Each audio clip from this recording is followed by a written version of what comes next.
Flying cars, time travel, buildings that reach into the sky. Nearly 50 years ago, a new architectural style flung London into the stratosphere. A technological confection of stainless steel, aluminium and textured glass, reminiscent of the set of a Spielberg movie. Then, in the year 2000, one high-tech building was meant to define a new millennium, when everyone's lives would change. Total incompetence. We've got no tickets, we've been standing out there for an hour and a half being bloody crushed. I mean, it's horrible, isn't it? Makes you wonder whether the city could be in for a big disaster with that. It's a disgrace. But 25 years later, did the future of architecture ever really arrive? I'm Reece. I love buildings, and you should too. So let's go and explore the delights of London's built environment together. But first, let's go back to the start. What is high-tech architecture, and where did it come from? High-tech architecture was a reaction to, let me guess, the purist and rigid modernist principles of design. How did you guess? Well, we covered it 3 videos ago, so keep up. So you also know about how postmodernism referenced the past to regain inspiration? Yep. And how it used storytelling and ornamentation to express design? Yep. Well, this will be easy then. Let's go. Yep. If postmodernism got its inspiration from the past, then high-tech got it from the future. Think of it as a futuristic love child of engineering and design.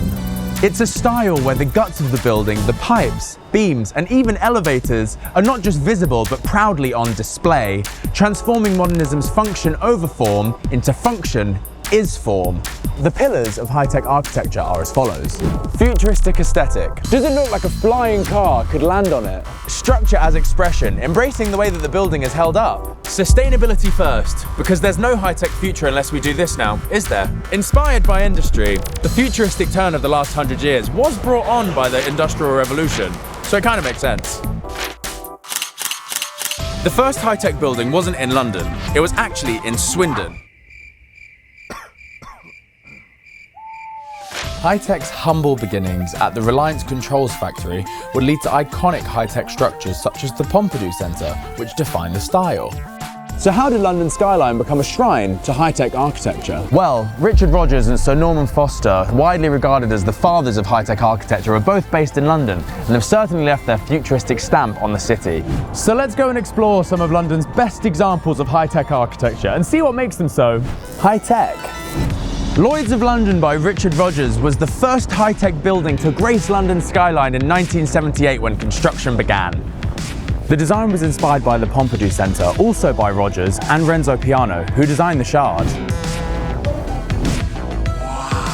With its famous inside-out design, its ducts, wires and pipes, and even elevators are on the exterior of the building.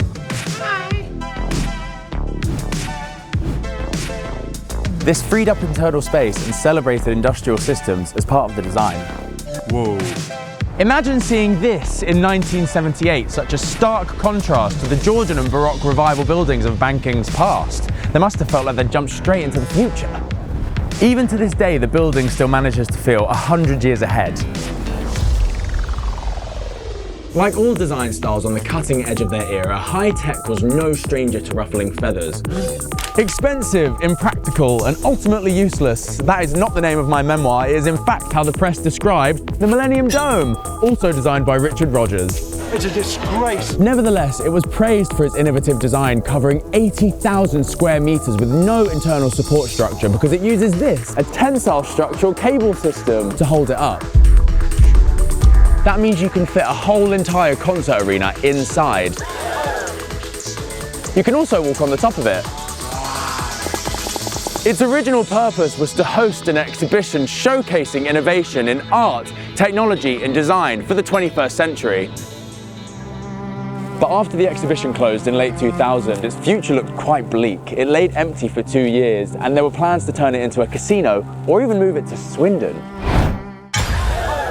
Luckily, in 2004, O2 bought it, and it is now one of the world's most famous music venues. The future was saved! Whee!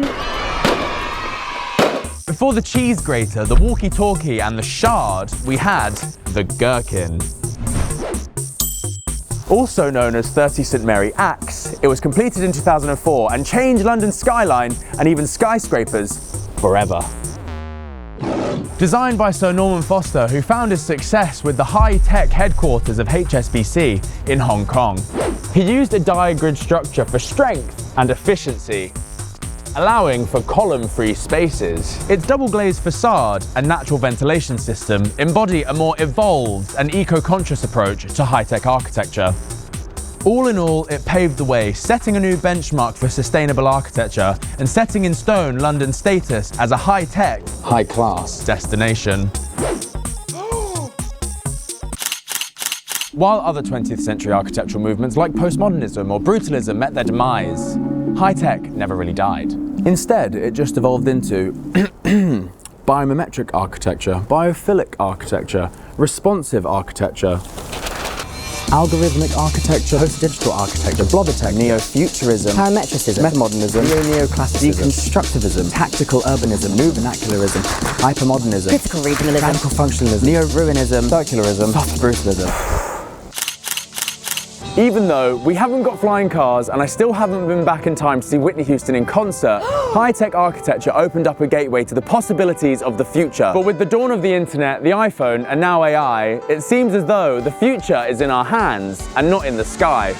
Oh, hi babe. Yeah, I'm at the O2. Isn't that fun? In this series, we've covered the major architectural movements of the last 100 years. But what's your favourite? Are you a brutalist babe, a moody modernist, a postmodern princess, or a high-tech hun? Let us know in the comments below, and we'll see you next time for a new architectural adventure.